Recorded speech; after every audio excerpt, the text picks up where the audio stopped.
Well, hello, TGIF. My friend Jules sent me a message today, and a personal friend of hers is missing. And you know what happens when our friends are in peril. We jump right on. First off, I want to take a second to tell everyone thank you for jumping in. Walking Dead said, "What a nice surprise." Really? TCB, thank you. Just me. Angel P is in the house. Hello, Ruby. Aggie's in here. Joyce. Let's take a second to welcome everyone and say TGIF with some spirit.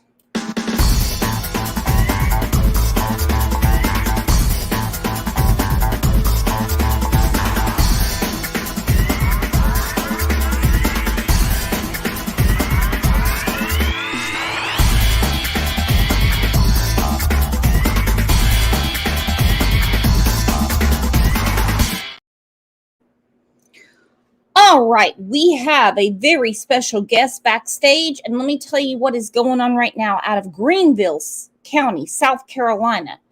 The Greenville County Sheriff's Office said they are searching for a missing man who was last seen on Tuesday, October 17th. According to deputies, Christopher Caleb Jones, 37, was last seen along League Road in Simpsonville around 9:30 p.m. Deputies said that Jones is described as 5'11", weighing 175 pounds with brown hair. According to deputies, Jones is known to be an avid outdoorsman and is believed to be traveling on foot.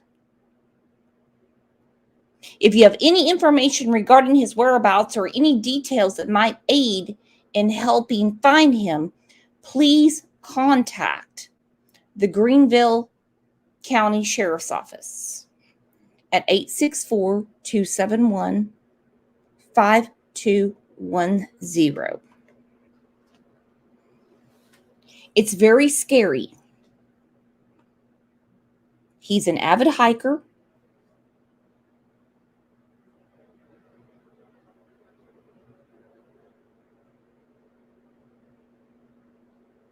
He loves his family. I'm not here to say that there was any foul play, but I just want to make sure between the 17th and today, that's a long time.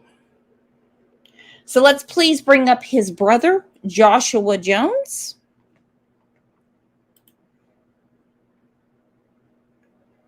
And give a special shout out for him advocating for his brother.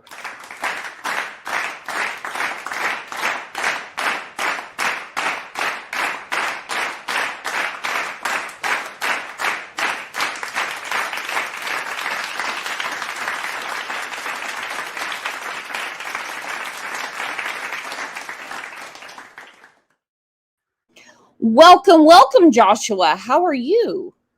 Doing good. Wish I knew my brother was okay, but other than that, holding it together. Well, let's talk. He's not on drugs. He's not known to be frequenting the bars. Nope.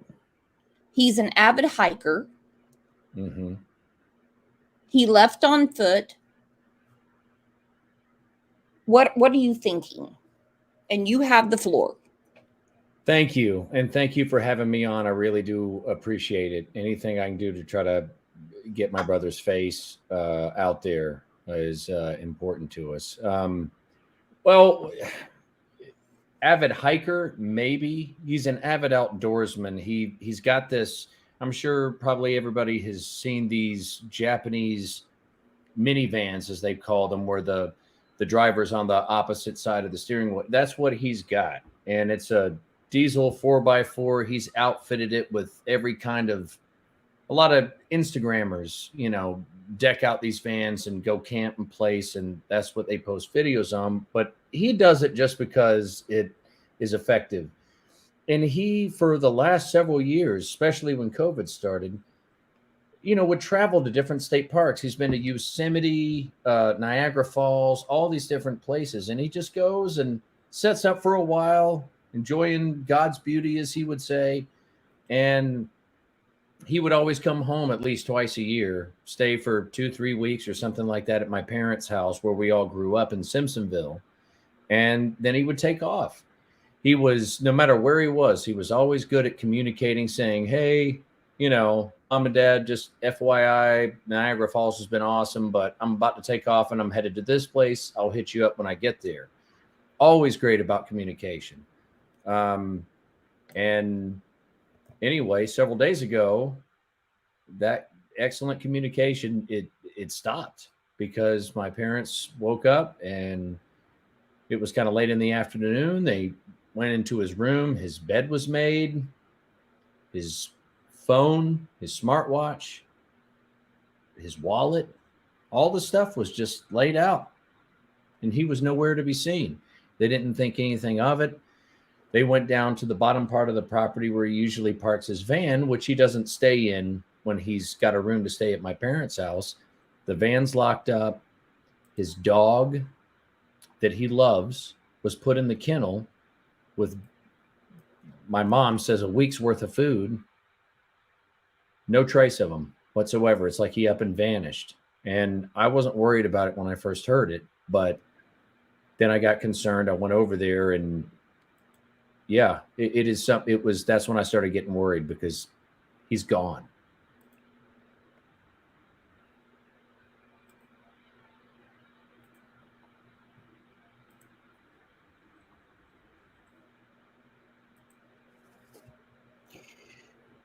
And when did you decide to call the authorities?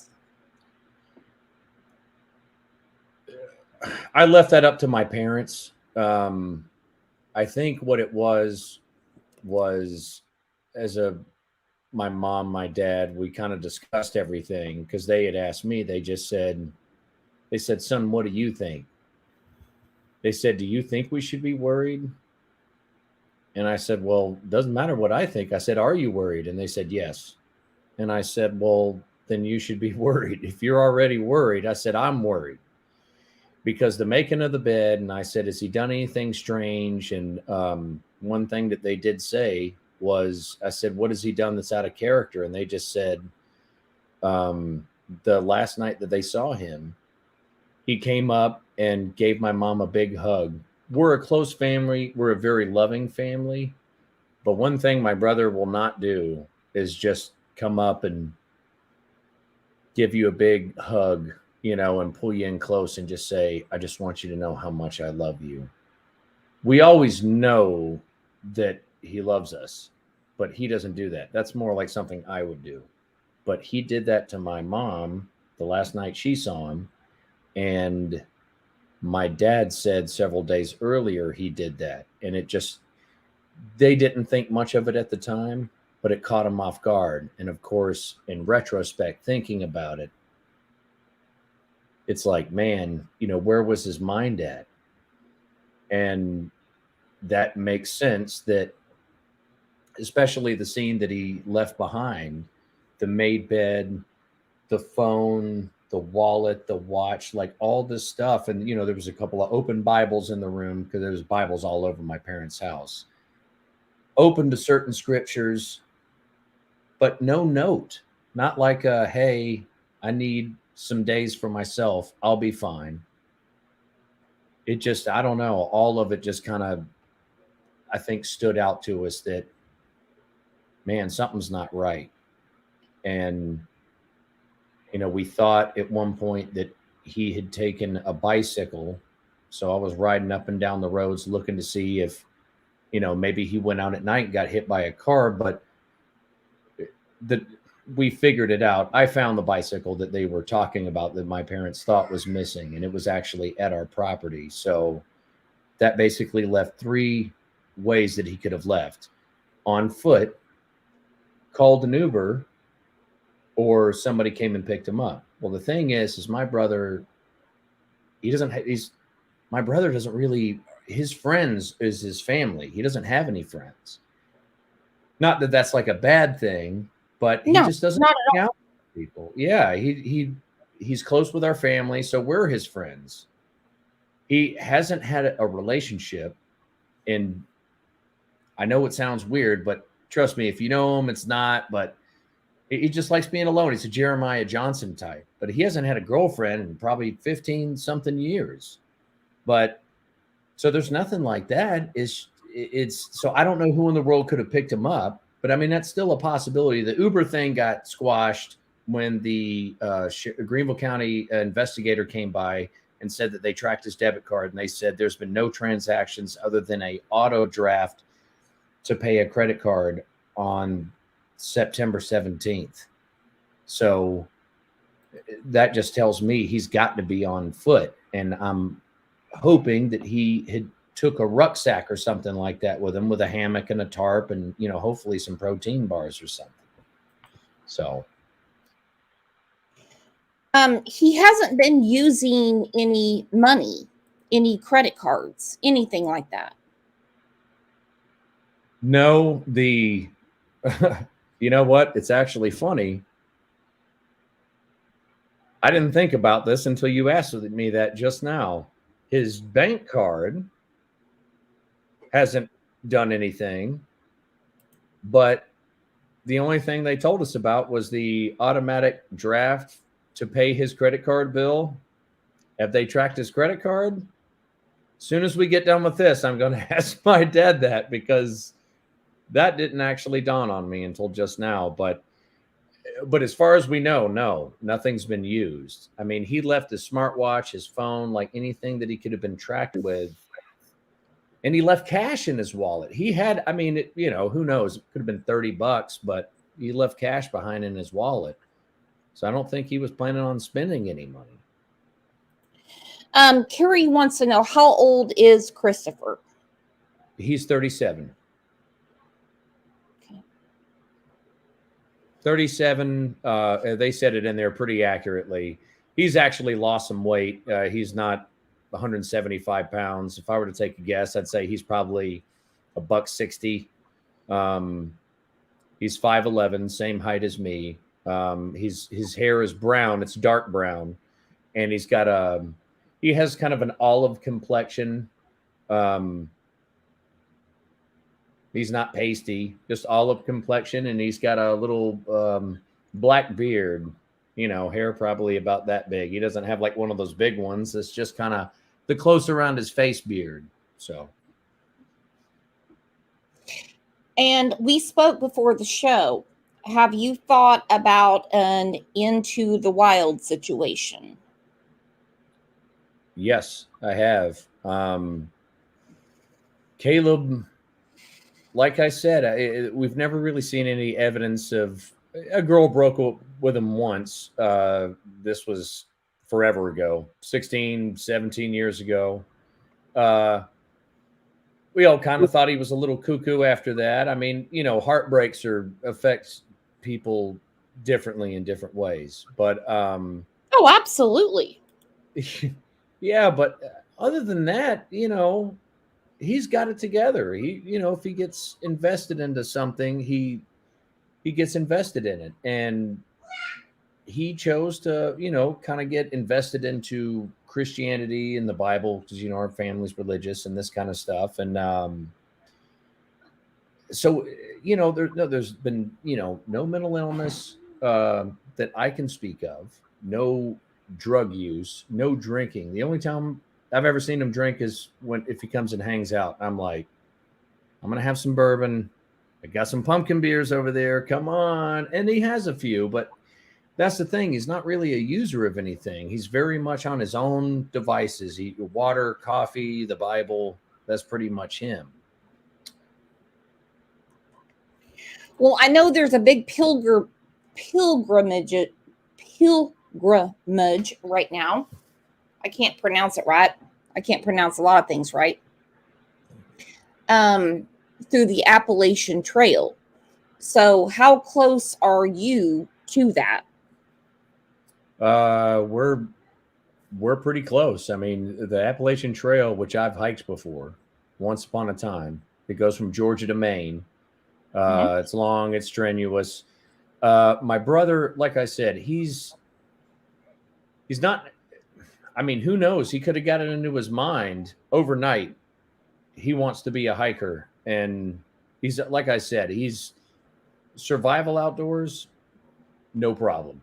He can do that like that, and I wouldn't worry about him.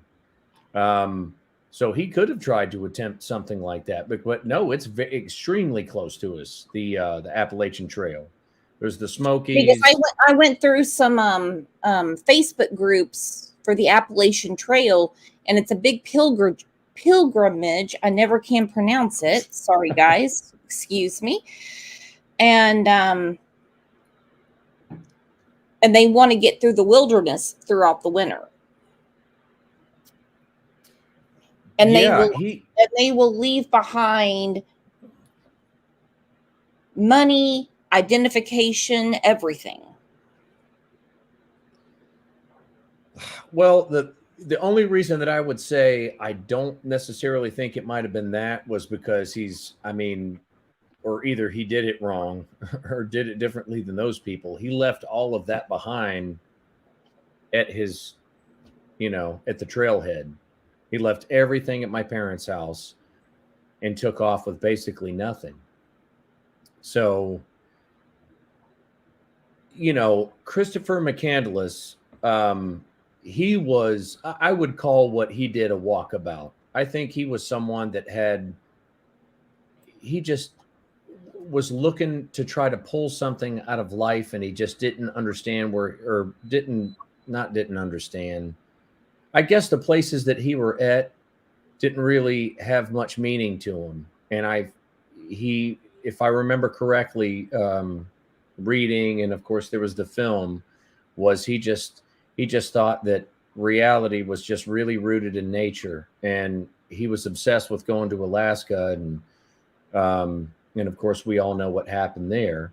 But my brother has already been so many places. I don't think all of a sudden he's thinking, oh, there's a place I got to be. I think he just wanted to, even having his van parked at the bottom of my parents' 20-acre property, and the ability to just go out into the woods was not enough. I feel like he felt like, and I'll put it to you this way, because I told you my brother was religious. I told you, he reads his Bible,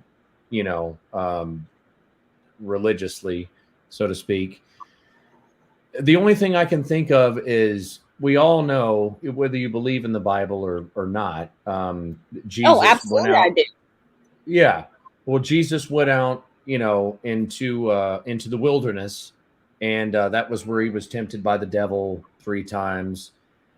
I started thinking, maybe my brother was doing something like that. Not necessarily thought that he was going to be tempted by the devil, but, kind of like a fasting spiritual walkabout, and just needed to clear his mind. And if that's what he did, nobody has a problem. Nobody would worry about it. I mean, shoot, there was not supposed to be any weather this afternoon, because I worried about him last night because it rained. There was thunder and hail not 2 hours ago. And, I'm just thinking, he's just out there in the wilderness. And if he's still around here within the Greenville County area, then he experienced that. If he would have just left a doggone Post-it note that said, "I'm fine, I'll be back soon, love you," bam, that's all he had to do. He would have been fine. But you see, the thing is it's so out of character for him not to do that. That's what just gives me that icky feeling, like something's not right. Okay. Jules said he took his Bible. Correct.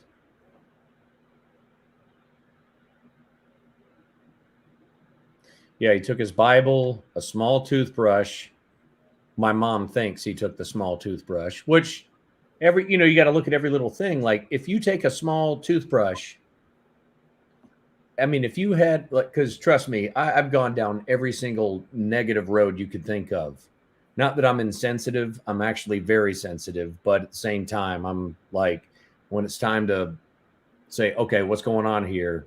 You know, I'll cry later tonight if something But he's makes me. also your brother, because I mean, if my husband's brother, was missing, and he likes to hike the Adirondacks, my husband, like, you know what?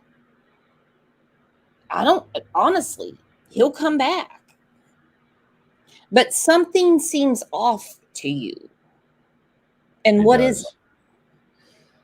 What seems off is, and I've messaged countless amounts of friends.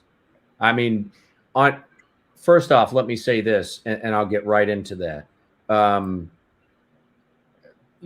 I posted this on Facebook, I've got a lot of friends. I know a lot of people. The sharing that happened blew my mind because I didn't realize. I don't know. I don't want to say I didn't think people cared, but in no time we went basically almost 500 shares of my brother, and that really kind of broke my heart. Not broke my heart, but I guess got the tears flowing when I realized, wow, people care, whether it's about me and they just know it's my brother, or people knew my brother.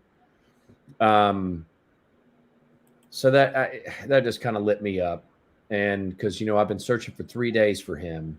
But the thing that just doesn't seem right to me is the fact that he's so communicative, or hopefully that's a word, with my parents. Like, he'll go to Niagara Falls and he lets them know where he's at when he gets to a new place, when he leaves a place, anything like that. And it's my parents. It's not us. I mean, he knows, oh, you got a wife, you got kids. I'm not going to bother y'all with it, but he always lets them know where he's at.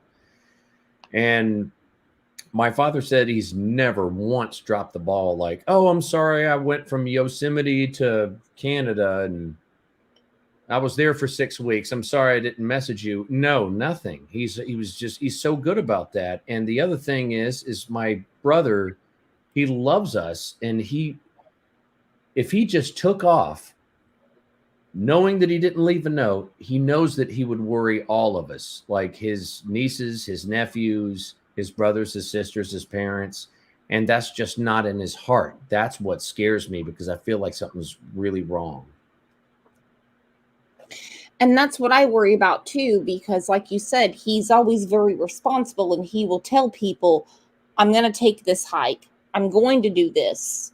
I'm going to Niagara. I'm going, all these things. Now, the Appalachian Trail, it's required for them to tell people that they're not going. Correct.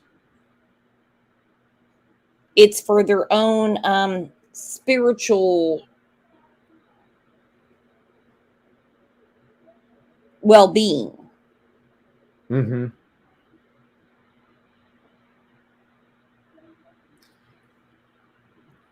Now, if he went to the Appalachian Trail, the thing is I don't think he's been so used to being in that van, which, I can text you pictures of the van. I don't know if that's going to do anything for you, but yeah, do it. Okay. Well, to that same number that I called you? Mm-hmm. Okay. Well, so basically that van, I mean, he's been living out of that thing. This is, the end of 2023. He had this before the COVID thing happened. When COVID and everybody shut down and remote work, that just happened to be, good timing for him, because he was already set up. That's what he wanted to do, was get out of an office. But I thought I took better photos than that. Well, there's a picture of the van. Good one. But yeah, he was a hike. He wasn't necessarily a hiker. He doesn't have like Appalachian Trail hiking boots. He doesn't have, you know, when you hike the Appalachian Trail, I did, you basically have to pay. There's a plenty of companies that you can pay, and there's different stops along the way where they'll drop off. Basically, you'll say, okay, I'm probably going to be there the 15th or the 16th, somewhere around that. Drop off my package, and your package has got whatever you ordered: beef jerky, you know, dehydrated milk, this kind of stuff. My brother's not going to go and do that on a whim. I mean, if he did, he's smarter than that. I don't think he's in the hiking frame of mind. I think he was in the I need to just wander off into the woods, walkabout around town kind of frame of mind. But also the thing that scares me is I just don't know what he is just thinks he's going to get doing that. And, you know, it makes me wonder, like, did he just wander off into the woods on purpose,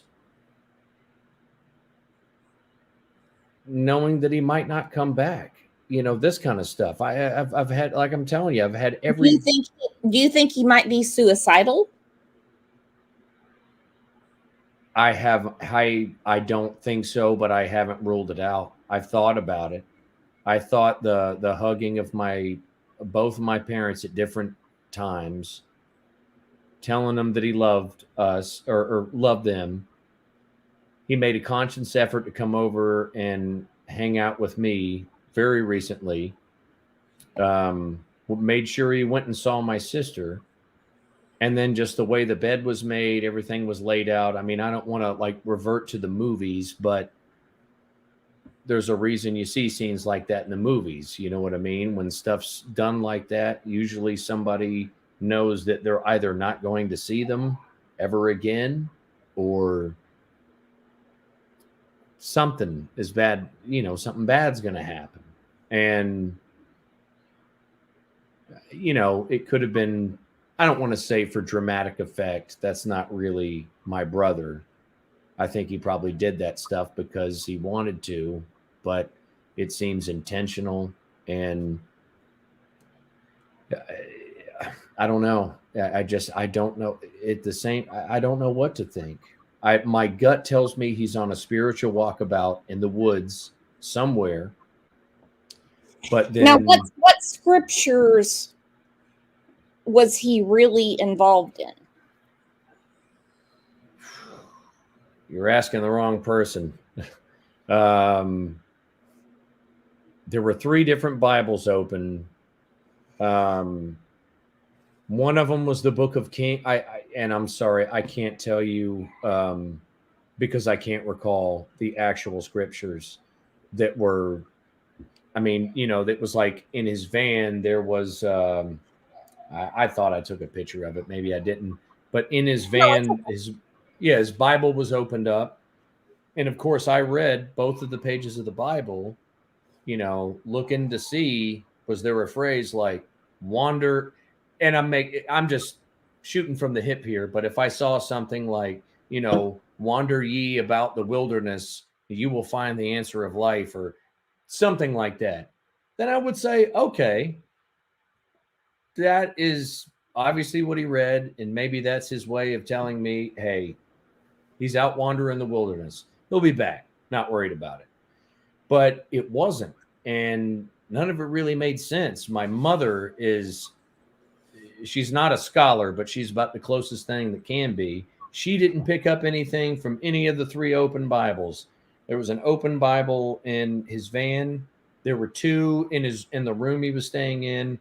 None of any of the verses had anything to do as far as being like a clue, like to where he went.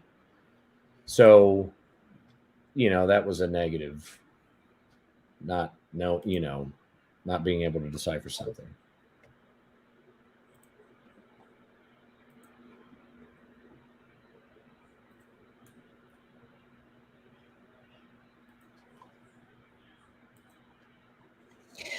Angel P has a question.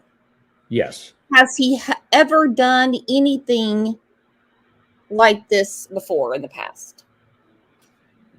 Well, Angel P, that is a good question. And It's so funny. That's the most asked question by my closest friends. Has he ever done anything like this before? The answer is no. He's never done anything like this ever before. Because I guess if he had, it would just be one more reason for me not to worry about it. But he's never done this. Like leaving his phone. My brother is a wizard. I was making a video because I have a video production company, and I was using a program that I probably shouldn't have been to take video off of YouTube, old school stuff. And I got a virus, or at least something saying there's a virus on my computer. I think it wants me to open it up and, whatever. My brother's a wizard with electronics. He came over here in 10 seconds. He went into terminal and he found it and got rid of it. And that's his life he's a computer guy, tablet. He's big into Windows, not necessarily Apple, but, and my point to mentioning that is no, or my point to that is him purposely leaving any kind of device. Like his watch, I would never have thought it was a smartwatch, but I looked it up and it does track your steps and stuff like this. It doesn't look like one. It looks like a cheap Dollar General watch, but it is a watch. And he left all that stuff behind and hasn't used his card. So it's like, this is the first time that he's ever like taken off and like doesn't want to be found. And there's no way that we can track him. No way other than somebody seeing him. And, No I hope somebody keys, does. No credit cards, nothing. Has anyone found out if he took out some cash? Well, obviously, last activity on the card, which I will reiterate, the last activity on his bank card was making a credit card payment. Have we tracked that credit card? I don't know if that's something that we've done. So as soon as we get done with this, I'm going to call my dad and see if we can't find out who his actual credit card is through. But he's taken so many preparations to not be tracked that I wouldn't be surprised if he didn't do that either. And here's the thing, my brother, he could have bought a packet of survival food 3 weeks ago. He could have taken out a substantial amount of cash weeks ago because, there's only so much the investigators would tell us. They'll just say, well, there's been no activity. I'm sure they could ask for activity, but they might not necessarily, because my brother's an adult, so they can't necessarily just say, oh yeah, he spent, this amount of money on this and that, that'd be an invasion of privacy. And I totally understand that. We have a question from the audience. Canvas and Crime, thank you so much. She said, was it common for him to be reading out of multiple Bibles and leaving them lying around and open? Thank you for that. Reading from multiple Bibles, yes. I think that was just, my brother, I don't know if it was a quirk or whatever. He had multiple Bibles. So like in his van, when we were looking through it just to see if we could find any clues or a note or something like that, he had obviously his like a desk, excuse me. And he had a Bible open and he had these heavy, I don't know, it was kind of like a placeholder bookmark, but it was heavy and it would keep it open. But he had his Bible. That's the one that we think that he took with him. I think he would read verses, hold a place. He would use his other Bible to not lose his place because there may be like, some ADD. I think me and him both have it. So the multiple Bibles open, I think that's common. The way they were just kind of left out, it could have been common. It could have been purposeful. But like I said, if it was purposeful, I feel like, yeah, we're South Carolina. We're a bunch of dumb hicks, but I'm kidding. But one thing.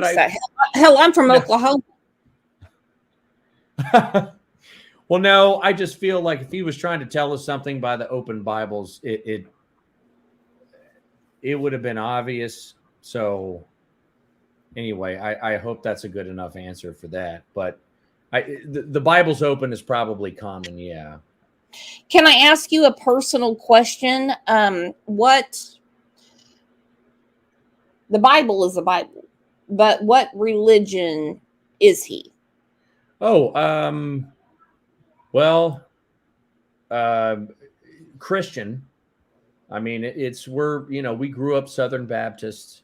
Oh, because so he won't harm himself. No. No, because No. I'm Baptist. I'm Baptist. Yeah. And Okay. I mean, you hear in church all the time, if you do something to yourself, then there's nothing anyone can do for you. Yeah, I actually called my uncle. We have an uncle who he's very smart. He was in the Marine Corps. He got in trouble with the law, which I won't go into that. And this was probably 20 years ago. But after he got out, he got deeply involved in the scripture. And if my brother wasn't around, I would call my uncle because my uncle knows. But you see, my brother, he got so involved in it that he was talking about, and I'm trying to recollect because this was when he was here 3 weeks ago or 2 weeks ago, my brother, last time we hung out. He was talking about how my uncle was in, this is like, oh, you're a Baptist. Well, let's break it down. Let's find out what you really are. And there's something called Calvinism and something else.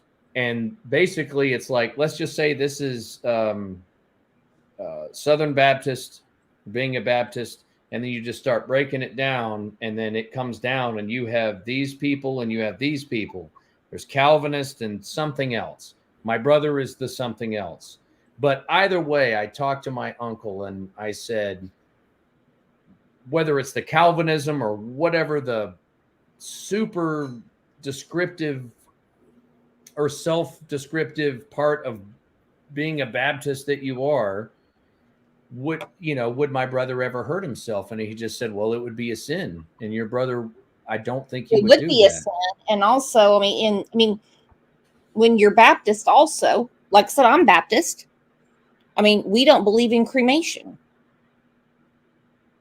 Yeah. Okay. We can't do it. I didn't know that was a thing. Yeah. Well, I mean, I guess if you want to get a clearance sale on bodies, that's one thing. But it's not what we do. Yeah. Well, I mean, that's, I don't know. I know it was good hearing, because obviously when this whole thing started and he disappeared, I immediately, because, my parents are in their 70s, early 70s, but, they're not super mobile. There's a lot of property there. I just thought, oh my gosh, Okay, we have a question that it's going to be very hard to answer. A few people are asking if he had a head injury lately and if he could be gay. Okay. I will absolutely answer that question. And you don't have to. No. I'm absolutely happy to. To answer your question, I don't have an answer, but I do have a theory that if he ever sees this one day and he gets pissed off at me, he'll just have to deal with it. But no, I did have a theory that I shared with my wife, my best friend, who's a couple of close people that are concerned, not my parents. But, I wondered myself, man, he hasn't had a relationship in a long, long time. And I started thinking about after that last girl breakup, when I said he went cuckoo when I say cuckoo, I mean he didn't go mentally ill, just whatever, but he wasn't himself. It was enough that I would tell mom and dad, like, man, Caleb's not being himself. He eventually, excuse me, got kind of back to normal, so to speak. But since that point, I have not known him to have a relationship.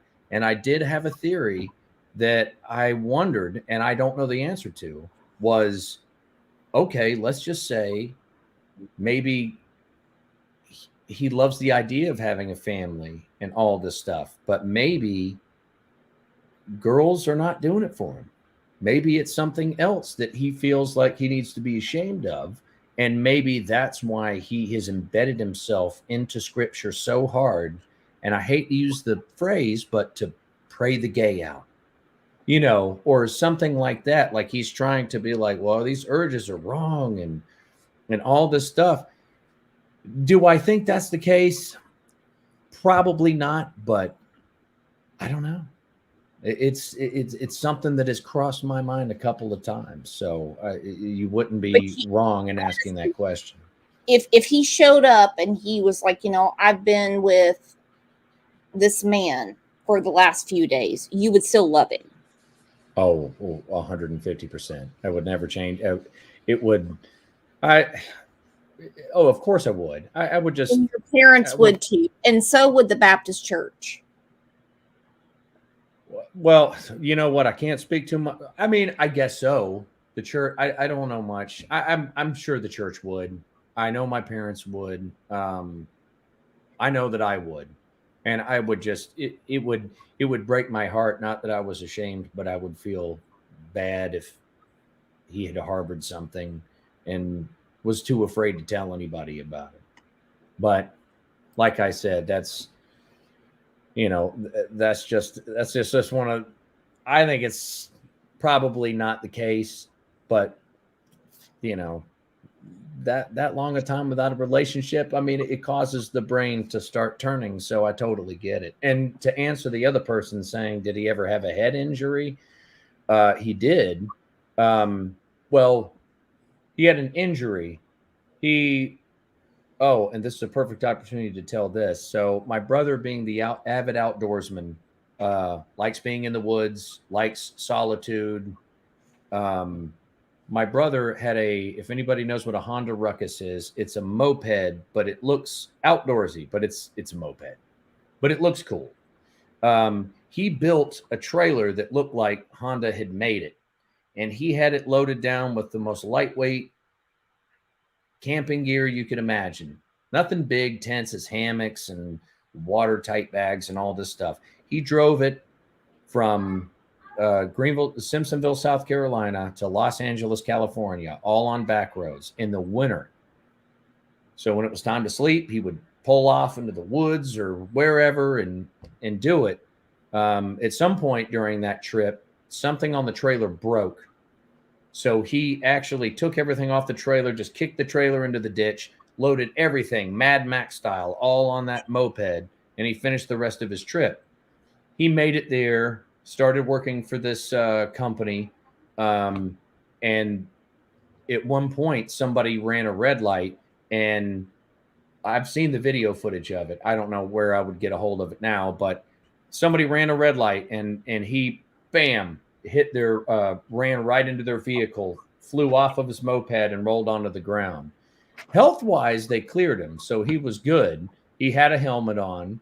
So head injury, anything major that doctors ever told us, no, but there was that accident. And that happened right before he came home, did the van thing, and then started doing that.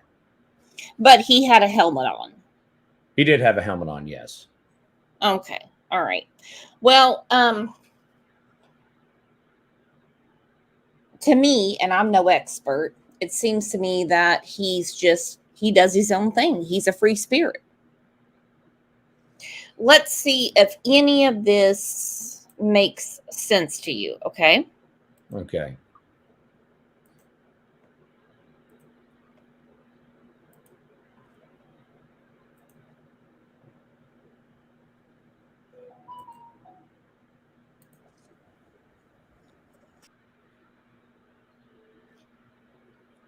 Do you think maybe he wanted a spiritual journey? I do think he did. I do think he did, and you know, it was watching that clip from that movie reminded me of how a spiritual journey doesn't necessarily sometimes come with a lot of pre-planning and telling everybody about it. That takes away from the spiritual journey. It's kind of how when he just didn't tell anybody, he just dipped, burned When his God cash, calls and you, you go. You just go. yeah, yeah. Dolores wants to know, Brooks, please ask if he has ever left his dog without telling anyone before.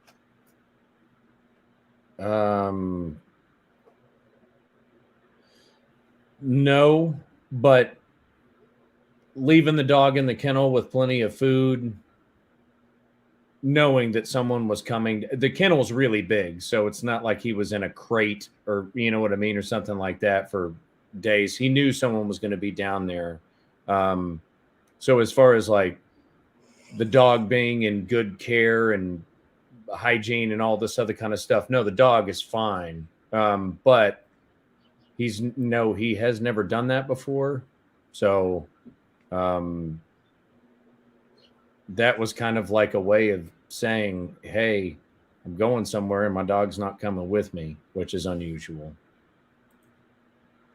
And that's common when you're taking a spiritual journey. Not that I've ever done it, because I'm a lazy bitch. Ask anyone in here. Okay? You all know. But when I saw this spiritual adventure for the Appalachian Trail, let's go through this. Brooks, I have a question for you. Yeah. So this is my first time doing something like this. I'm about to TT myself. I have a bathroom right over there. What do I do? Well, we don't want to see you pee, but all you have to do is just turn off your camera and go pee. Okay, I will be right back. Thank you. Yeah, no problem. Hell, sometimes I pee when everyone's on here. There are a few thousand people attempt to hike the entire Appalachian Trail. They do it for the adventure, for the challenge, to discover America, to rediscover themselves. This was my journey.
I just do wonder with this spiritual adventure that's going on right now in the Appalachians, if that's what he is doing. But I don't know him. So Joshua can tell us. If he was doing that, I would imagine that the thing is, I think what happened with him when he decided to take off, I think was spontaneous. If he was going to do, or even if he was going to do the Appalachian thing, I feel like he would have left his dog in the kennel with plenty of food. My parents would have been down there, the next day anyway.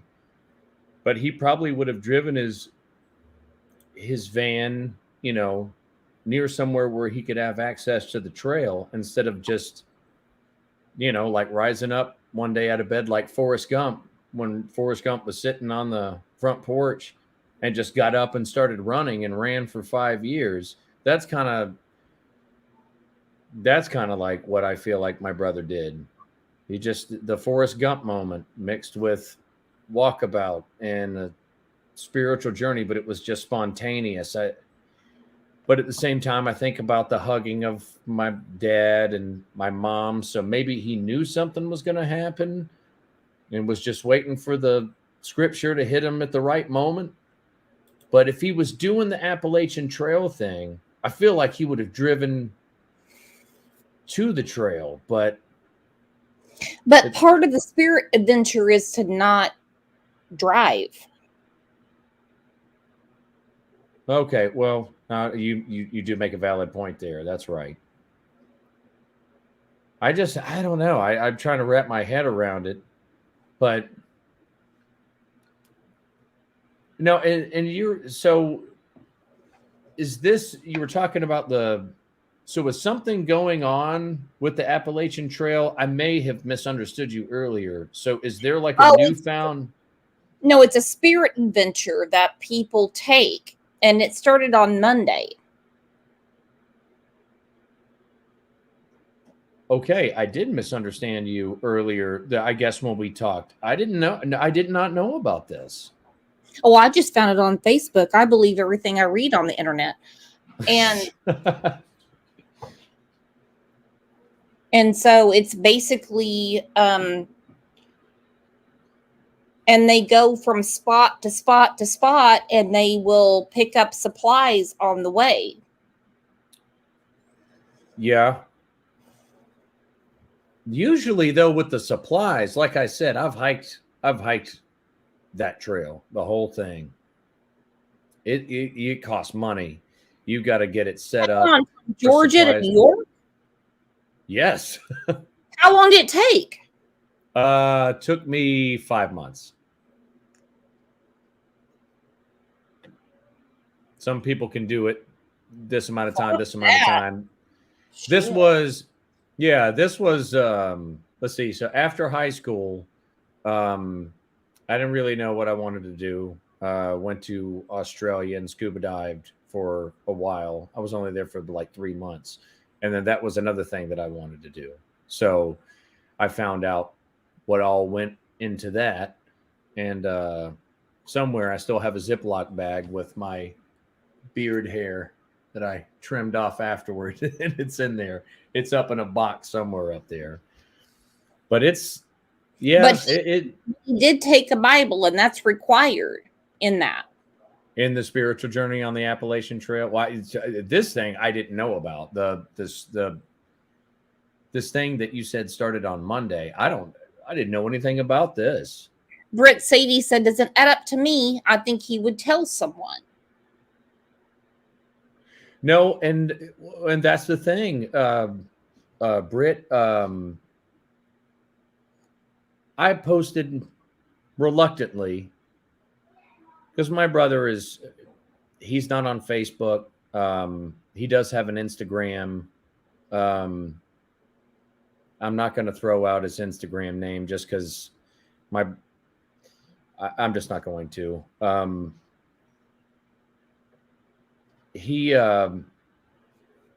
I was reluctant to post anything about this because I was like, man, let me post that my brother's missing and then he'll show up 2 hours later. He'll come walking out of the woods. But I felt compelled to because I thought he was really gone. And, you know, it's had my personal Facebook post has had 500 shares, which I think is a lot. A lot of stuff. The Greenville County's posted stuff. I was just thinking about all the stuff. I've had friends I haven't talked to in years send me text messages saying, man, dude, I'm ready to come down there and help you comb the woods. I combed the woods for 2 days and I'm like, guys, he's not here. We're not going to find him hiding behind a tree. I said, I think he took off on foot and he wants to be gone. But to Britt's point is, I know if he had left a Post-it note saying, guys, I'll be back soon. Love you all. Don't worry about me. We wouldn't be talking right now. Greenville County would be dealing with other people. I wouldn't have posted anything because I never would have worried. Never would have worried if he just said, he's your brother. Yeah, but it's because of exactly what she just said. If he would have told that's because he didn't tell anybody. That's what bothers me. But at the same time, I have to chalk it up to if it's the spur of the moment, let's say he woke up that morning or he was reading scripture before bedtime and said, you know what? Forget bedtime. It's time to walk. It's time to go now. And he was just moved. And my only thought is the calling of God's word, my journey that I need to take is more important than my family's feelings right now. Okay. I mean, well, who paid for the kennel? And the kennel's on my parents' property. Oh, okay. Yeah. We're not rich. They just bought a lot of property way back in the day when it was super cheap. And, that's fine. That's fine. But no, there's a huge, I don't want to call it a pen. Somebody might get the wrong idea, but it's a kennel. It's huge. And because my dad, he was an engineer and he builds stuff all the time. And he built this huge dog kennel. And I don't know why, because he didn't technically have a dog at the time. But yeah, no, it was on the property. It was just, it was a convenience for Caleb to leave it there, put him in there, put a bunch of food in there, and take off. Because if he didn't, that dog would have followed him. Can I ask what kind of dog is it? Yeah, it's an Australian Blue Heeler. Oh, okay. All right. And he's probably 2 years old, maybe 3. I can't say for sure, but he's young. His name's Quigley, and he's sweet, but he loves to just gnaw on your arm. Nothing big, but sweet dog. So when did you leave on the Appalachian Trail? Oh, after high school. Let's see, graduated in 99. That would have been, because I didn't want to leave. That was the right before spring of 2000. I started when it was started when it was cold, but it warmed up. This one started in October, and it's going to end at the 1st of May. I'm not saying that's what he did, but it's no money, no communication. But he did take a Bible with him. Correct. And I'm telling you, I don't want to sound like that Trump meme, but I can. I'd be like, no, I didn't know that. No, you're just telling me now for the first time today. I don't know if you've seen that meme, but that's basically what it is. I didn't know about this, and I'm just finding out about it from you. No, it's fine. It's fine. I mean, it's a. Trust me, I'm not on the Spirit Quest. Well, it's something I need to share this information with my parents. You know what? Who knows? Maybe that is what he's doing. Well, But I mean, still, though, if the but police, do they have dogs out tracking him? no, they didn't bring out dogs. They didn't bring out dogs. They had talked about, and I still need to talk to my. I'm going to talk to my father this evening. Their plan was today was to take thermal drones and run it all over, because let's just see. All right, so the screen. So all right, there we go. Let's just say this is my parents' property, and that's 20 acres. There's 20 acres here, 20 acres here, 20 acres here, 20 acres here, 20 acres here. And this is all these different people that have property. It's not like subdivisions and stuff. It's all like forest. So they were talking about taking thermal drones and running it over just to see if they went over large forest patches and saw, you know, a thermal representation of what could be somebody who might be sitting somewhere meditating. Now, this is granted if he's alive. But that's just part of their protocol, I guess. And they're going to try to crack into his phone, but they say that's going to take about a week. You know, to see if he messaged somebody and had somebody pick him up instead of taking off on foot. But why would he have someone come pick him up? I mean, No, that was just, it was just one of the things that we speculated because we have no clue. Through him possibly being gay and being embarrassed about it. It seems like you have a warm, welcoming family. Mm-hmm. The only thing that we can come down to is that he is an outdoorsman. Yeah. And he's very spiritual. Yeah, if he knows anybody other than family that would come pick him up and give him a ride somewhere, nobody knows about it. And honestly, I don't think that. I think if I know my brother, he packed a little bag and he took off on foot. And that's exactly what I think he did. And he's out there somewhere. And you know, I told my dad, this is a hard thing to say, but I told my dad, I told a couple of my good friends that I spoke with yesterday, I said, you know, I said, as much as this sounds awful to say, I could go the rest of my life without seeing my brother again, as long as I knew that he was okay. You know, the whole thinking about. Now, let me ask you something, and obviously you don't have to answer, and nobody ever has to answer anything on this channel. Obviously, you're responsible. You have a wife, you have children, you have a job. Do you consider your brother to be irresponsible? No, adventurous, which sometimes adventurous could be. Irresponsibility comes with being adventurous, but irresponsible in the sense that most people probably associate that word to, no, not at all. Because we have that issue in our family, and my husband's younger brother, Greg's always been the one that is steadfast, works, mows the lawn, and the minute anything happens to his brother, his mother comes unglued. And, you know, and sometimes I feel like Greg has some resentment towards that. Yeah, no, I can see that. I totally can see that.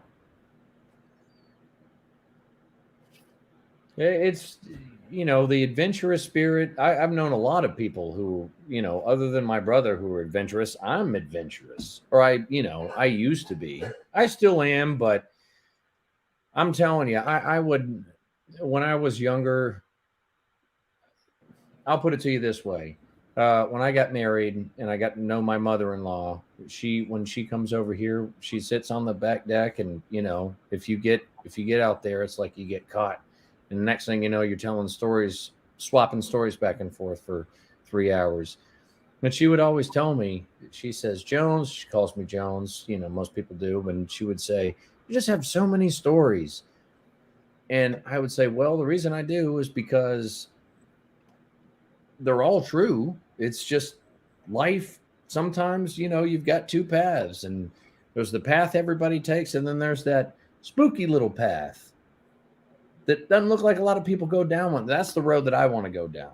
I want to see what's down at the end of that road. I can find out from everybody else what's at the end of the other road. And I don't know. I was just young and not scared to find out what was down that road. Now, Well, granted, you know, because you're a yeah. Jones. I married into the Jones family. That's Ah, my last well. name. All right. Welcome. No, I'm just kidding. No, I mean honestly, I mean that's how the Jones are.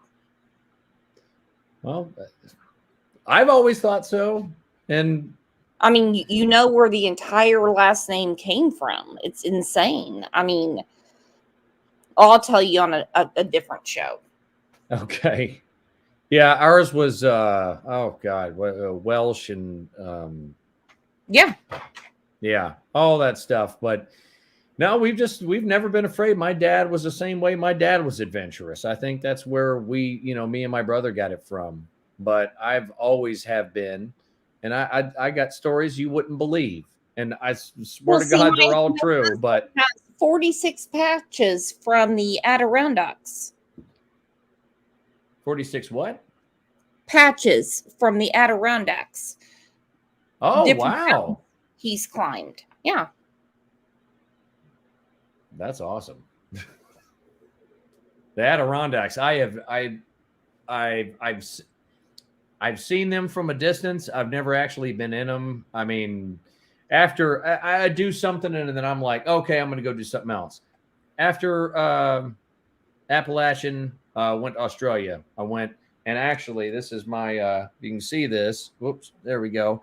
I bought this watch right before I went there to Australia to go scuba dive. And that's a ProMaster Citizen Divers watch that is probably on its 4th band and it's ready to fall off. This watch needs to be retired and I need to get something else. But after that, I wanted to go see desert. You know, I kind of I don't get embedded in stuff. My brother's kind of basically the same kind of way, but Christina said so he starts on the trail at Greenville probably. How far could he get?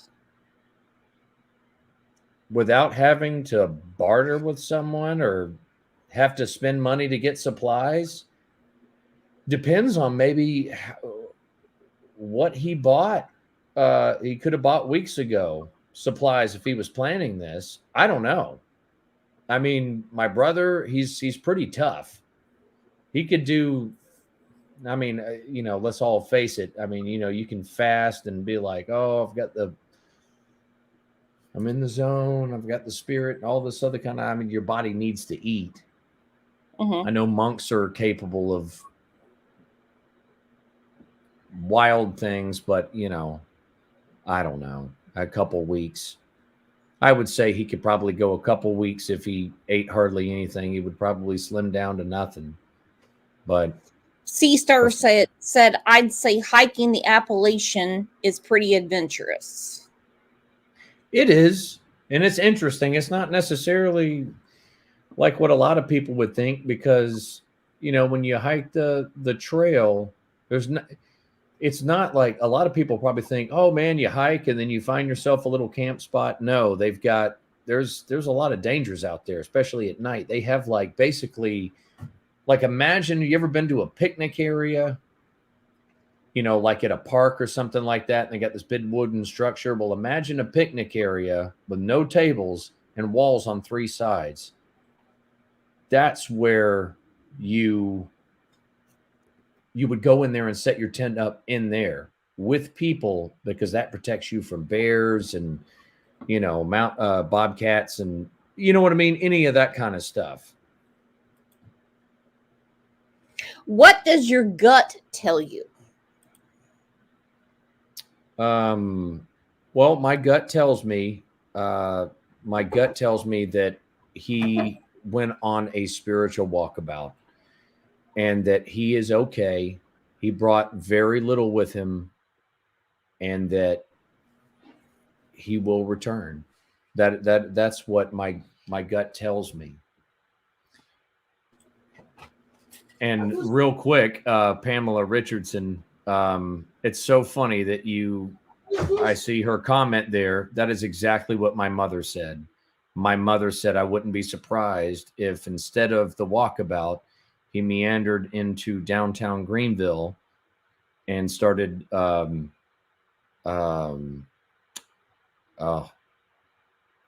preaching. That's not exactly what I was going to say.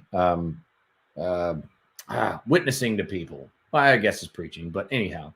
So to her. And can he hunt rabbits, berries? I know he knows how to. I haven't heard any stories of him actually doing it, but I know he can. Sorry, I got caught up looking at the messages. Oh, no, you're fine. Well,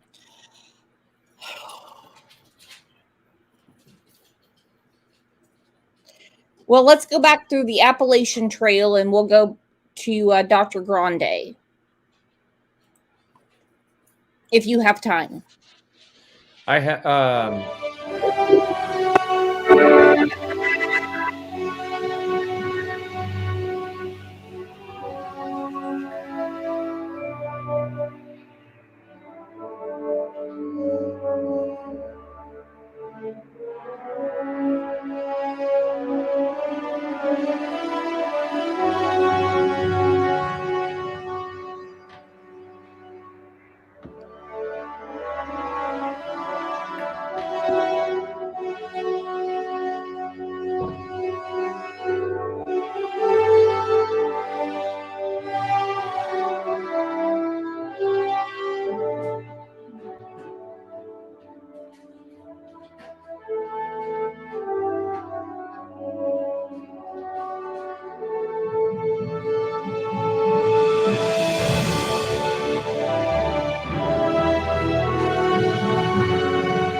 I see it.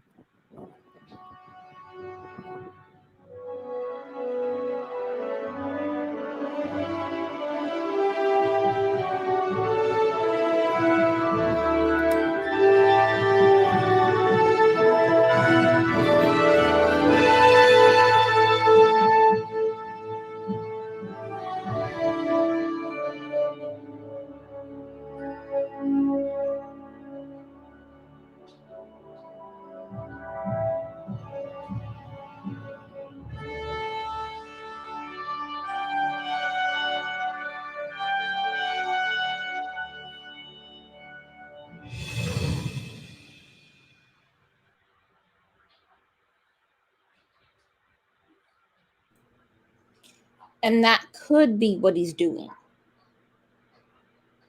I don't know if he would be quite that dramatic with the ending there. Yeah. Oh, I agree. not to make fun of that guy, but the.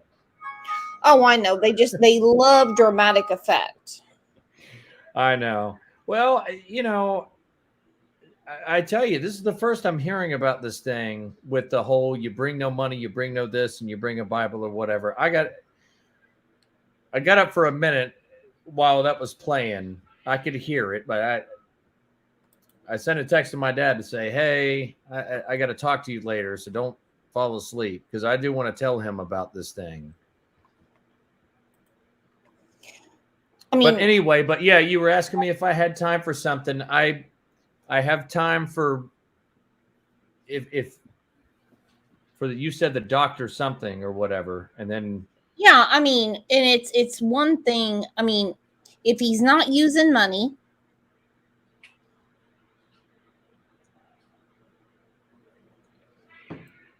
which it doesn't look like he is. No. let me ask you this right now. Do you believe he prepped ahead?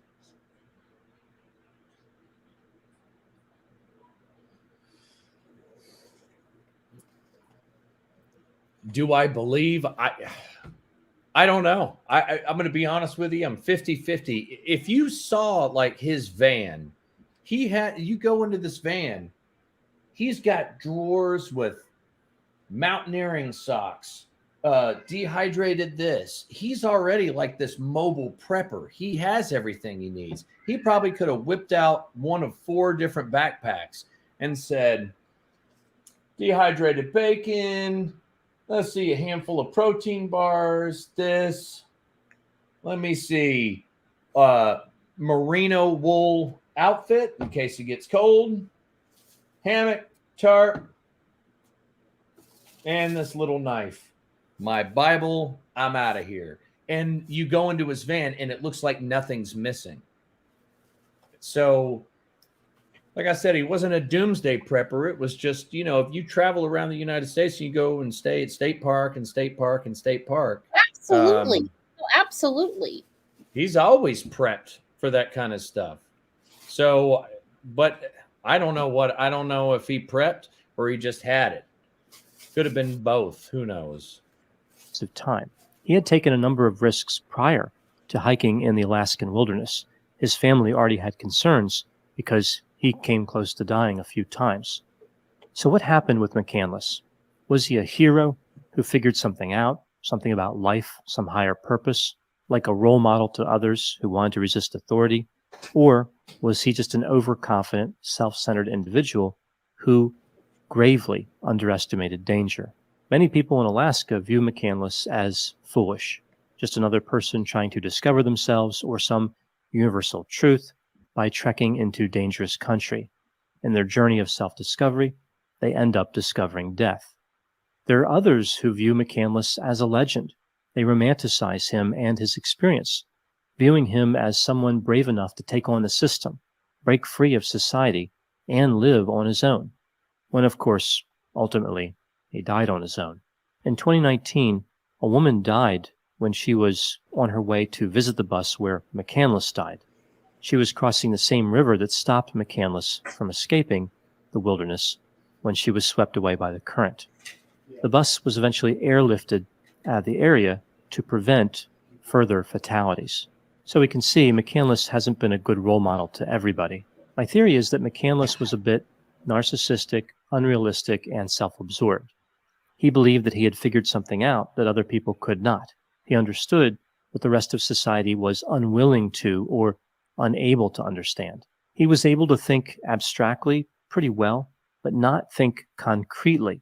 Both are necessary for survival. We see that with the high openness to experience, somebody has that good ability to put together theories, to think in abstract terms, but they have trouble with concrete thinking. They don't understand how some concepts really don't move too much. They aren't highly symbolic. Sometimes a dangerous object or situation can be lethal. There is no negotiating in some situations. To McCandless, life was very fanciful. He would just drive from place to place. He was amazed by the beauty around him. He didn't bother carrying a map, or at least not an adequate map. He wanted to believe he was exploring uncharted territory.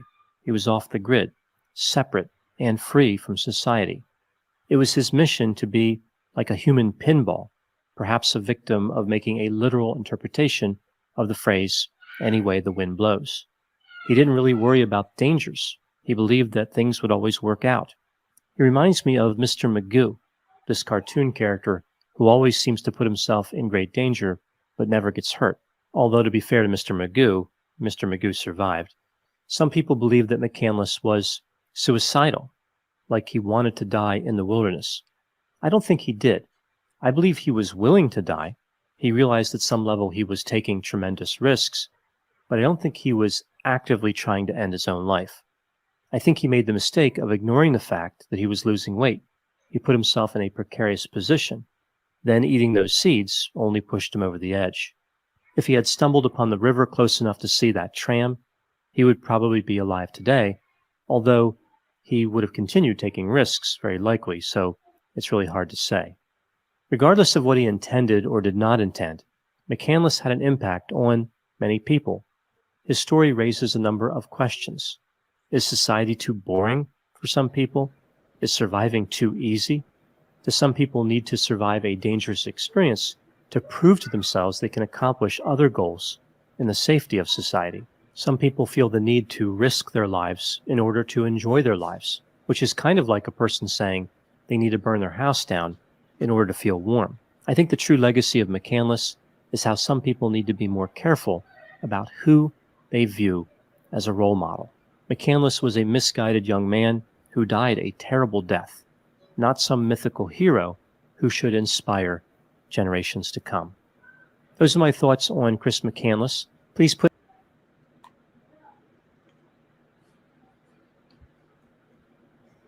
And of course, Christopher McCandless is a totally separate issue. But he took off and left everything away. Yeah, and I'm sorry, it's just me. I believe in responsibility and looking after yourself. I totally disagree with that guy that we just heard, because I don't think McCandless, should be idolized and all this stuff. And there were people trying to get out there to the bus and they were dying trying to get to it. I get all that, but McCandless, I think, was somebody who, shoot. Sorry, I almost cursed on your thing. Shoot. We all should, everybody. It could be somebody named Marcy. Like, you know what? Instead of just walking around the cul-de-sac today, I'm going to walk down there and I'm going to go to the top of that hill, and maybe somebody else wants to go do something else. But I breaking out of the main and going exploring and going somewhere, and I don't know, getting a little bit of different view of the world. I don't think there's anything wrong with that. Christopher McCandless, which is not this situation, but he took it to the extreme. No, not at all. The reason I brought it up is because I know that it's going to be brought up. Oh, yeah. Yeah. No, but like I said, at the end of the day, I think my brother I think he just needs to be in the wilderness. And even though there's acres and acres around my parents' house, I think it's all probably too close to home for him. Now, this is aside from the Appalachian Trail theory, which I did not know about. And you brought that up, and I discovered this when the show started. And I'm like, damn. But so aside from that, I think all of the forest and acreage that's near my parents' house is a little too close to home. So I think he's trying to get somewhere to find another big open space to where he can truly complete this journey. And in my gut, I feel like right now it's dark, that he's got a hammock set up. He probably has a small candle lantern he might have had in his pocket, or maybe he's got a pen light or something like that. And he's probably reading the Bible, or maybe he's just sitting there with his eyes closed meditating. But I feel like he's okay. But at the same time, and not to make the show more interesting or whatever, I'm seriously though, I'm worried about him. Because going through all of the bad thoughts that can possibly happen when somebody goes, my brother could have gone 20 minutes into his quest walking down the road and somebody hit him with a car and he's dead in a ditch somewhere. You don't know. And I know it sounds insensitive to say that. I mean, trust me, I'd be crying my eyes out if that ended up being the case. But it's a possibility. I mean, for 3 days that I've been searching for my brother, 2 of which were around my parents' property, I searched. As much as I hated it, I looked up and was like, "They're vultures. Are there any birds circling around?" I mean, you got to think about that kind of stuff. And also, real quick, thank you for the people during the last little bit of that video that said, "Let's start praying in this chat," or whatever. I appreciate your prayers and thank you very much. Absolutely. And I'm glad that you said that. You have, because it's going to be asked, have you looked? Because some people, not in this chat, but they will say, well, what's the family doing? You've looked, you don't see vultures. And so what's the next likely reasoning? Well, no, I just reasoning. What do you mean? I'm sorry. Maybe I didn't understand. I mean, if it was a hit and run and like you said, he's dead in a ditch, then he would have been found. Yeah, because I call my boss because I work 2 jobs. I work, shameless plug, my videography company, but I also work for a glass company because that's what I did before I did this. I put in custom showers and stuff, and I just Really? Yeah, I'm really good at it. That's they just pay me every time I try to leave. They go, "Come on, Jonesy, here's some more money. Please stay. We don't have anybody that can do this stuff." So I stay.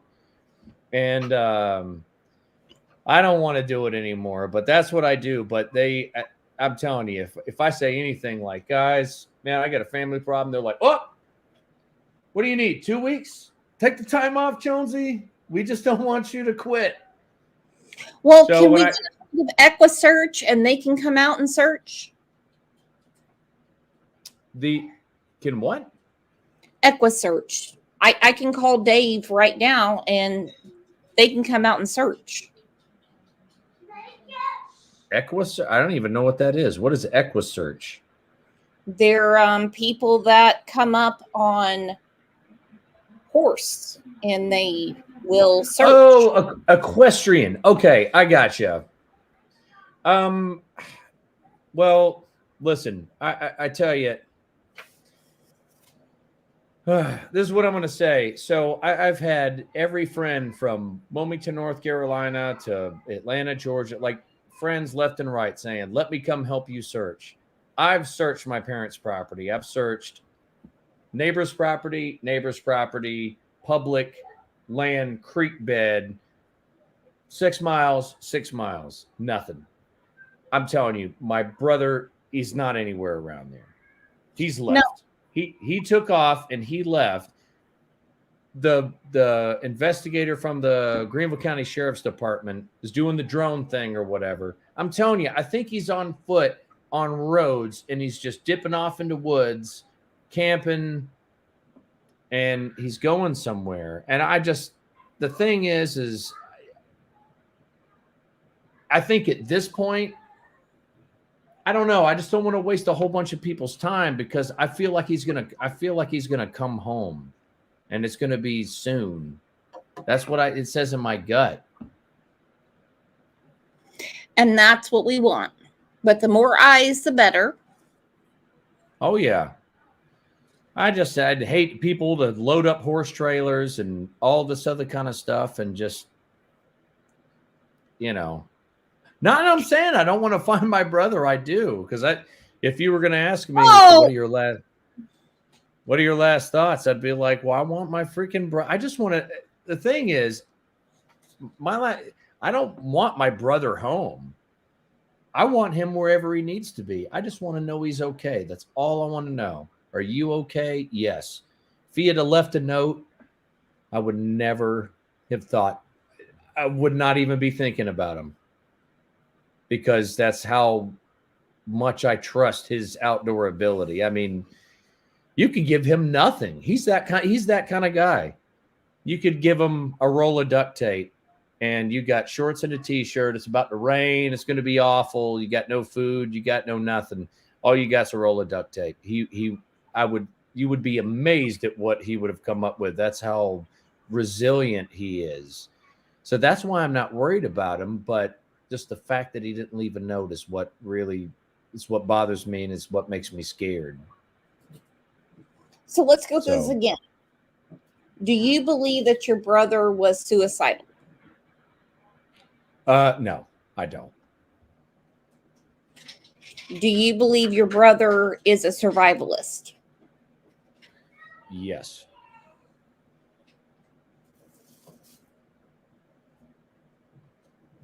So we've gone through the whole thing that he might be ashamed to be gay, but he's not gay.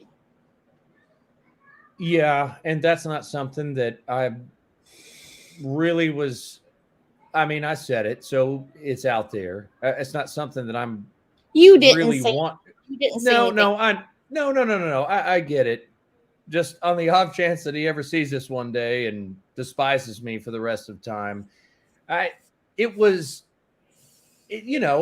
can't blame me. It's a thought that has crossed through my head multiple times because, yeah, he hasn't had a relationship of any kind.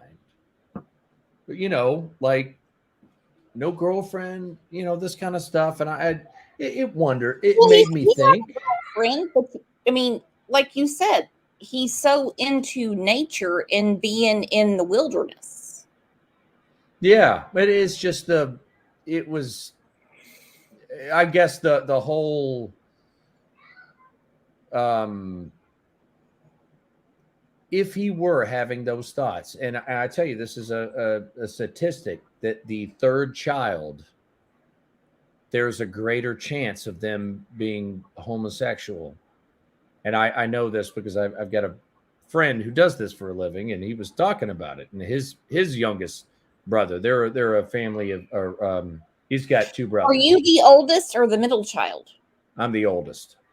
You're the oldest. Okay. Yes. I've got a sister who I was born in 81. Got a sister, Lauren, who was born in 84. And Caleb, the youngest, was born in 86. Christopher, Caleb.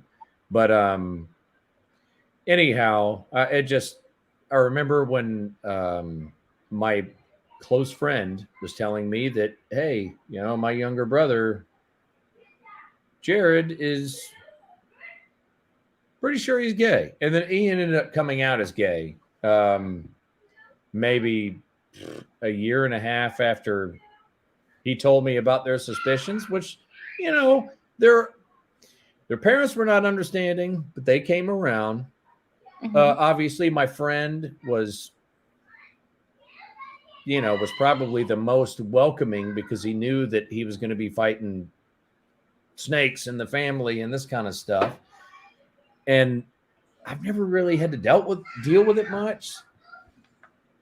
So I don't really think twice about it, but yeah, I mean, and I don't even think my brother would be angry if he heard me say, hey, 15 maybe plus years, I've never seen you in a relationship with anyone. Like, yeah, it pops up in your head once in a while. It makes you wonder. Well, maybe he's just private because, I have 3 children and my youngest son is very private because, he's just everyone looks at my older brother to everything. So I just do my own thing. It's a birth order book. Yeah. Yeah. And so, I don't know. So, yeah, so we've gone through that, and that, that is a possibility. And of course, that ever ended up being the case. If it never ends up being the case, it never ends up being the case. But if it does, then if he comes back or whatever and hits me with it, I'll be like, oh, I knew it. Not saying I knew it. Like I knew that that's what it was, but I'd be like, I was expecting it. And, of course I had open arms, but knowing my brother, he would probably still be like super ashamed. And, I don't know. That'd be one of those things that have to deal Yeah, with well, it just don't when it shame happens. anyone for their love. Yeah, no, I mean, I don't, because, at the end of the day, if you want to get really embedded into scripture, one thing I know is that we're not the judge. It's God that's the judge. So, I don't know. I feel like that's my one trump card that I can kind of throw at people and be like, well, you're not the judge, right? It's God. So why are you being judgmental? And not, and I don't think God's going to be mad at me because I didn't judge my brother. I didn't judge this person. So, but as far as that subject goes, I don't know. It's something that's popped up in my head a couple times, but we just don't know. We don't know what's going on, but we do know that he is missing. We do know that he's missing. Christopher Caleb Jones, 37 years old. I mean, you see the pictures in the thing. He's got a little beard, and he's from what we know, he's got a little backpack, and he's walking around on the streets, ditching off into the woods, and could possibly be on the Appalachian Trail. Could possibly. It's 100% possibility. But if he's doing that thing, I mean, all the preparations he's made, he does not want to be found. And he might not be until he's ready to. But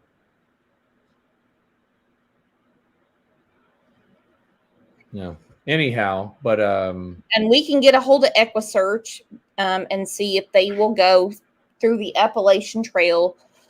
I've got a good relationship with them to see if they would go up there and find. Well, I tell you what, I appreciate very much, but I'm telling you, the Greenville County investigators have told me that there's been a couple of, because obviously 500 shares from my Facebook post in the Greenville County online, which I'm going to look up real quick just to see where they're at. Yep. Let's see. They are at 115. So, oh, no, excuse me. It jumped 140. So basically we're at 640 Facebook shares. There's been, through what I understood, a couple of sightings of my brother. There was only one that was deemed legitimate, where somebody described him pretty accurately. And you're going to have a lot of weirdos that will come after you saying, "Oh, I saw him. Yeah. There's only one that my dad sent me that the investigator said was legitimate. It was not a weirdo. It was a mom with a child leaving a school on Holland Road in Simpsonville, and said that she saw someone, and she described my brother basically to a T, saying he had a backpack, and he was walking on the side of the road and then dipped off into the woods. And that sounds accurate. That's what I guess I expect if he's still around town. So, but as far as the EquiSearch thing, I'm like, I don't know. I just feel like my brother's okay. I feel like I want to get through this weekend. If Monday comes around and he's not back, then that's when I don't know. I guess I feel like the worry organs are going to start kicking in, and it's call to action kind of stuff. But I don't know. That's based with this whole thing. I feel like that's basically all I can offer at this point. Well, you know what? We're here for you. Anything you need, let us know. Absolutely. And well, Brooks, I thank you. I can't thank you enough for having me on your show, just to talk about my brother, and and obviously for, to explore different stuff. I mean, shoot, you've taught me several things. One, I think it was, well, you made me think about the credit card thing, which I have to, because we were only tracking his bank card, and we were like, yeah, it only did one thing. It made a credit card payment. And we're like, wait a minute. Are we tracking the credit card? Which the answer is no. So now we got to do that. And the other thing was this Appalachian Trail thing, which I didn't know anything about. So it's been, that already has been informative for me. Well, like when you did it, it took you 5 months. So he could be, I mean, somewhere on the Appalachian Trail right now. He could be. If he is, he's on the beginning part. If I'm not mistaken, with the let's see, AT Trail. Yeah, if he's on the AT Trail, he is. Yeah. I mean, he's. Come on, Google. I tell you, you break my heart all the time. But yeah, no, if he's on it, now it begins in Georgia, and if he were to go from where we're at, he's probably going to hit it in North Carolina, right around this big, huge curve, which I can't remember the name of it. And then Google's being a piece of crap. No, actually wouldn't be the best for him. My husband said he has not reached the Tree of Souls. That's what he's looking for. Oh. The Tree of Souls. Yep. That's not in North Carolina. That's in the Tree of Souls. I remember that. That is, but now granted, we're talking 20-something years ago.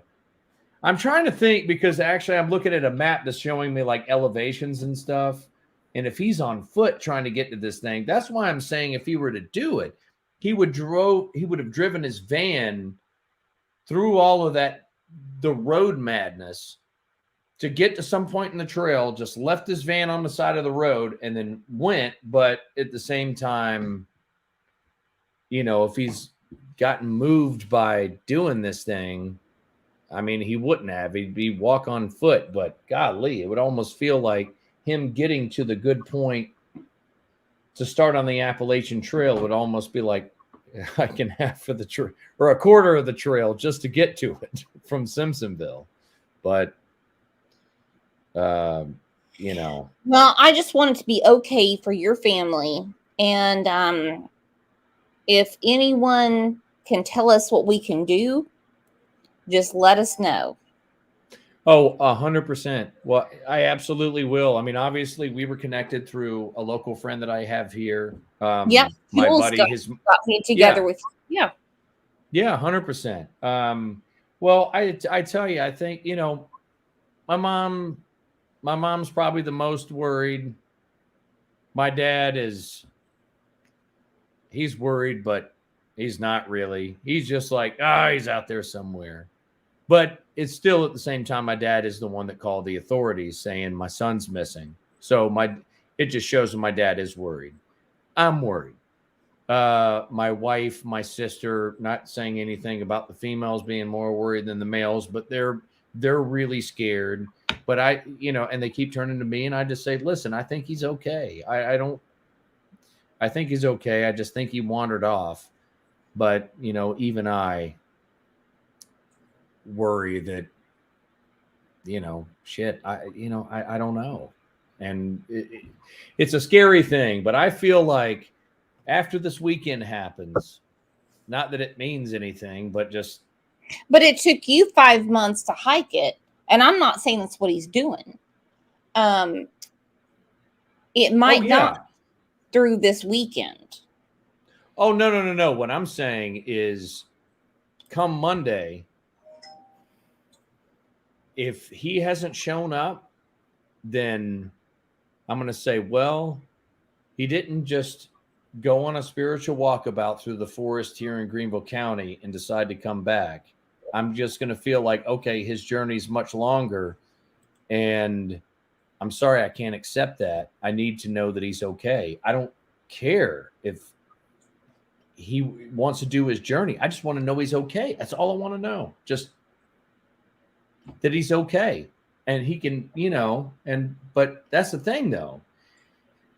I just want to know he's okay. That's what everybody wants. It's the worst thing is just if somebody just disappears The not and knowing. The not knowing. knowing. I'm telling you, that's the thing. None of us have ever done anything to him. There's never been any kind of, that I know of, any kind of like family dispute or anything like that that would make him want to purposely leave without telling us to hurt us. That's why I'm just saying it's out of his character. And I don't understand it. The only thing that does make sense to me is he just got the spiritual calling and said, this calling is more important than my family's feelings right now. So I'm leaving. But I just, And you're going to find him and you're going to hone him back in. Or at least just find out that he's okay. If somebody said, hey, I saw your brother. He is doing good. He's okay. And this is, obviously somebody that I trusted, I would say, okay. And I would drop the whole thing because that's how much I trust my brother. But it's just so crazy that, you can have all of this sheriff's department, 600 and something collective shares, thermal drones, all this business, all of that could have been avoided with 6 words written on a Post-it note, because that's how much we trust him and we're confident in his camping abilities, so, or his survival abilities. You go do whatever you need to do. Like, you know what I mean? So that's basically it. No, I think you've got it. And I think you're an amazing brother, an amazing person, and you jumped right on it. Well, thank you. I love my brother. I haven't had, with him bouncing around, there's very little ways to show it. But when I thought that he was missing, for real missing, it was just my natural instinct to just call into the day job, the glass job, and say, guys, my brother's missing.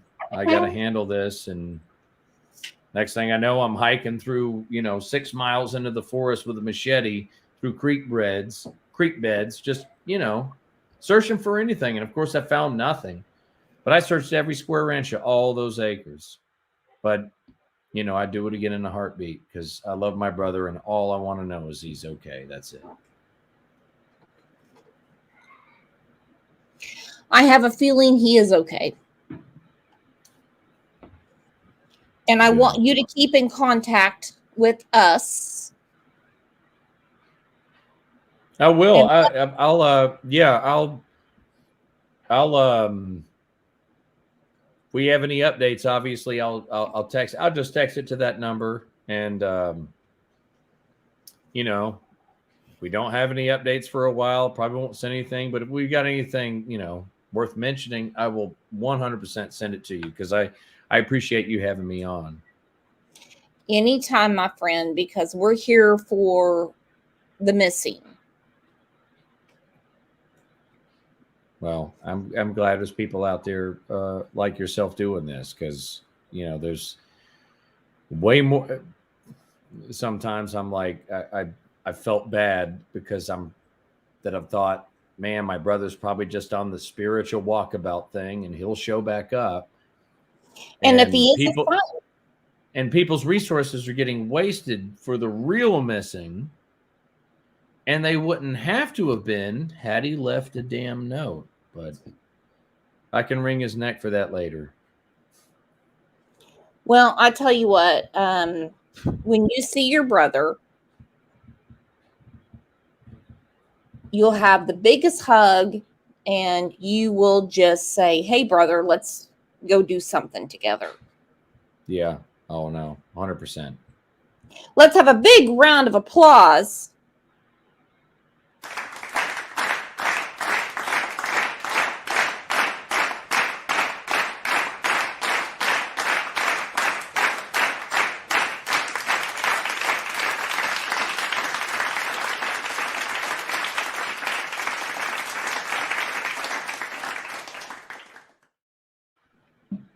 And Joshua, never think in the negative, okay?